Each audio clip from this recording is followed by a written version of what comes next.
உங்களுடைய பாடசாலையின் ஆரம்பத்தில் எத்தனை மாணவர்கள் கலந்தார்கள்? ஆரம்பத்தில் நான் குறிப்பிட்டது போல அந்த ஓலை கட்டிடத்திலே கிட்டத்தட்ட 40 மாணவர்கள் முதலாக சேர்ந்திருக்கிறார். 40 மாணவர்கள். அங்கே இருந்தது LDUD என்ற வகுப்பு தான் அங்கே ஆரம்பத்தில் தொடங்கியது. LDUD அது பழைய தினவர விடாப்பு இருக்கிறது. பிள்ளைகளுடைய வர விடாப்பில் பார்த்தா அந்த காலத்து டாப்பில் LDUDன்னு சொன்ன முறையிலே கொண்டு வந்து அதை வைத்திருக்கிறார்கள். பிறகுதான் 1ஆம் வகுப்பு 2ஆம் வகுப்பு 3ஆம் வகுப்பு அப்படி போல வகுப்பு வாரியாகத்தான் கொண்டு வந்தார்கள். பிறகு ஒரு பெயர் வந்தது. அதுக்கு பிறகு இப்ப ஆண்டு என்ற வகையிலே தான் பெயர் வந்திருக்கிறது. பழைய 1921 ஆகஸ்ட் மாதம் 9ஆம் தேதி ஓலை குடிசையிலே இவை ஆரம்பிக்கப்பட்டது.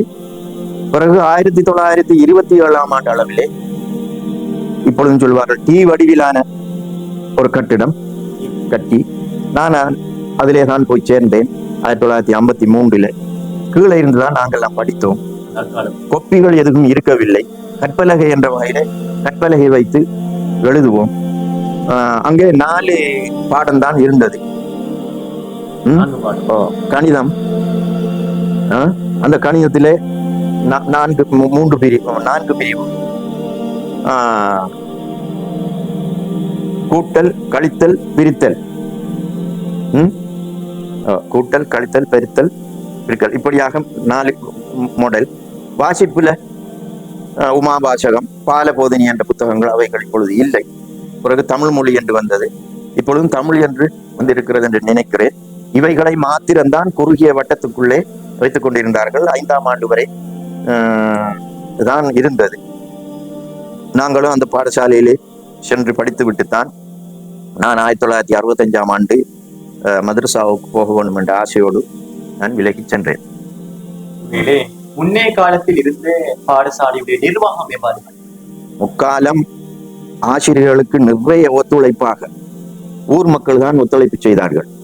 ஊர் மக்களுடைய ஒத்துழைப்பின் பேரு தான் வந்த ஆசிரியர்கள் சொன்னார்கள். ஆசிரியருக்கு தேவையான இருப்பிட வசதிகள் இருக்கவில்லை, சாப்பாட்டு வசதிகள் இருக்கவில்லை. அந்த பழைய கட்டிடத்திலே ஒரு சமையல் அறையும் வைத்து சமைத்து கட்டப்பட்டிருந்தது. அதிலே தான் ஆசிரியர்கள் வந்தால் கூடி 3-4 பேர் சமைத்து அதிலே தான் சாப்பிடுவார்கள். ஊர்ல யாரும் சாப்பாடு கொடுக்கவில்லை ஆரம்ப காலத்திலேயே.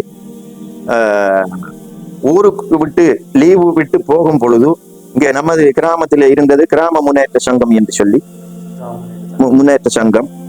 அது 1956, 57, 58 மாதிரி அந்த கிராம சங்க தலைவரிடம் பாடசாலையை கொடுத்து விட்டு போறேன் என்று சொல்லி லொக்கண்டி போட்டு மட்டக்களப்பில் இருந்து வந்திருந்தார்கள்.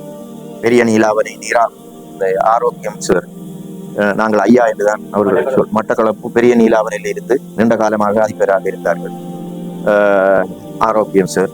அதற்கு முன்பதாக 1922 உடப்பை சேர்ந்த அவர்களுடைய பெயர் எனக்கு ஞாபகம் இல்லை. ஆனால் எல்லோராலும் பெரிய ஐயா வாத்தியார், பெரிய ஐயா அதாவது பெரிய சார். ஐயா என்பது தமிழிலே சார் என்ற இதற்கு மொழிபெயர்க்கப்பட்டுள்ளது. இன்றும் தமிழர்கள் சார் என்ற வார்த்தையை குறைத்து ஐயா அவர்கள் என்றுதான் பாவிப்பார்கள். ரெண்டும் சேம் கருத்துடையது.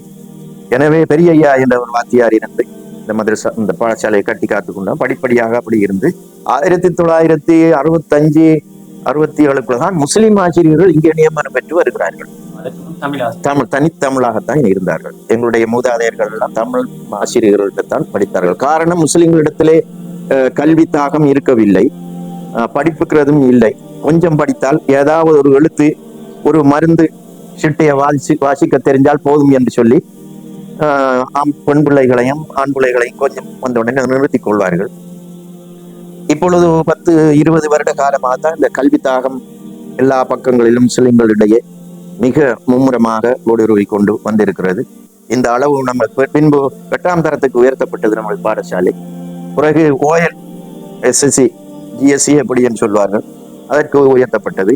இப்பொழுது AL காமர்ஸு ஆர்ட்ஸு வேற ஃபேக்கல்ட்டிகள் எனக்கு ஞாபகத்துக்கு இல்லை. அந்த 2 இதுதான் எனக்கு சொன்ன ஞாபகம். இன்னும் சயின்ஸு ஆரம்பிப்பார்கள் செய்து கொண்டிருப்பதாக கேள்விப்படுகிறேன். மேலதிகமாக விஞ்ஞான பாடங்களுக்கு நிறைய பிள்ளைகள் இப்பொழுது ஆர்வம் கொண்டு புத்தளம் பக்கத்து கிராமமாகிய வற்பத்துவாவ டெக்னகொல்ல என்ற கிராமத்துக்கு மேல் கொஞ்சம் விசேஷமாக செலவழிக்கக்கூடிய பெற்றோர்கள் பிள்ளைகளை கொண்டு போய் விட்டு படிப்பித்து நிறைய டாக்டர் மாறி ஆகியிருக்கிறார்கள். மௌலைமார்கள் 200 பேர் இருந்ததற்கு இப்போ ஒரு 200 சொச்சம் உலமாக்கள் இருந்து உலமா சபை அமைத்திருக்கிறார்கள். ஆசிரியர் சங்கங்கள், ஆசிரியர் பெற்றாரார் சங்கங்கள் எல்லாம் அடிக்கடி கூடி இந்த பாடசாலையினுடைய முன்னேற்றத்துக்காக வேண்டி இன்னும் ஒரு சுவாரஸ்யமான ஒரு கதையாக நான் சொல்ல விரும்புகிறேன்.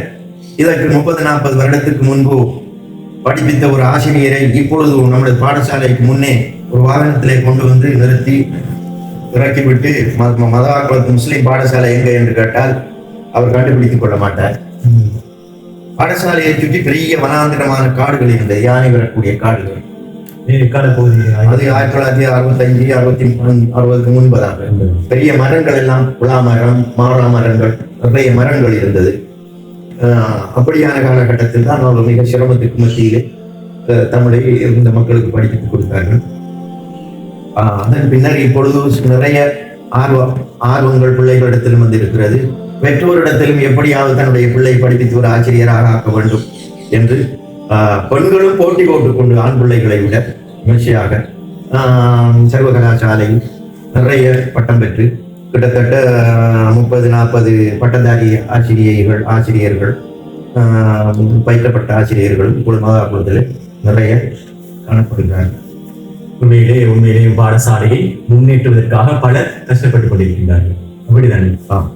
அதே போல இயன்ற உதவிகள், பண வசதிகளும் ஏனைய வசதிகளும் அதிபர் அவர்கள் சொல்லும் பொழுது பழைய மாணவர் சங்கம், நலன் விரும்பிகள், பாடசாலை பெற்றாராசிரியர் சங்கம், இவைகள் எல்லாம் ஒன்று கூடி இரவு பகல் இல்லாமல் பாராமல் பாடுபட்டுக் கொண்டிருக்கிறார்கள். உண்மையிலே நமது பாடசாலையை அடுத்த கட்டம் ஒரு நல்லதொரு முன்மாதிரி மிக்க ஒரு பாடசாலையாக மாற்ற வேண்டும். அதே போல எதிர்கால சமூகம் நல்லதொரு நிலைமைக்கு வர வேண்டும். அதுதான் அனைவருடைய அவாக்கம். அதே போன்று பாடசாலையுடைய இந்த நிர்வாகம் எவ்வாறான நடவடிக்கைகளை முன்னெடுக்க வேண்டும் என்று நீங்கள் நினைக்கின்றீர்கள்? இப்பொழுது அதிகமாக பாடசாலை நிர்வாகம் மிக திறமையாக நடந்து கொண்டு போகிறது. உண்மைதான். தற்பொழுதுள்ள அதிபருக்கு நிறைய ஒத்துழைப்புகள் நல்கி கொண்டிருக்கிறார்கள், கொடுத்து கொண்டிருக்கிறார்கள். பழைய மாணவர்களும் தான், பெற்றோர்களும் தான் கொடுத்து கொண்டிருக்கிறார்கள். அந்த வகையிலே இன்னும் பாடசாலையிலே அடுத்த நகர்வு என்று சொன்னால் விஞ்ஞான வகுப்புகள் தொடங்க வேண்டியிருக்கிறது. இன்னும் வேறு வேறு கல்வி திட்டங்களுடைய சிறிய சிறிய அது ஆங்கிலத்திலே ஏடிஎம் இல்ல சில வகுப்புகள் போய் பிள்ளைகள் டியூஷன் வகுப்புக்கு போய் படித்து வருகிறார்கள். அப்படியான விஷயங்கள் இருக்கிறது. இன்னும் சற்று முன்னேறுவதாக இருந்தால் இந்த விஞ்ஞான வகுப்பை ஆரம்பித்து பிள்ளைகள் வெளியே சென்று ஆசிரியர்கள் நிறைய அதுக்கு செலவாகும். தகுந்த பட்டதாரி விஞ்ஞான ஆசிரியர்களை கொண்டு வந்து படிப்பித்தால் நிறைய பலனை நம்முடைய ஊரில் காணலாம். எவ்வளவோ கஷ்டப்பட்டு மக்கள் வெளி ஊர்களில் இருந்துதான் இங்கே ஆசிரியர்களை கொண்டு வருகிறார்கள்.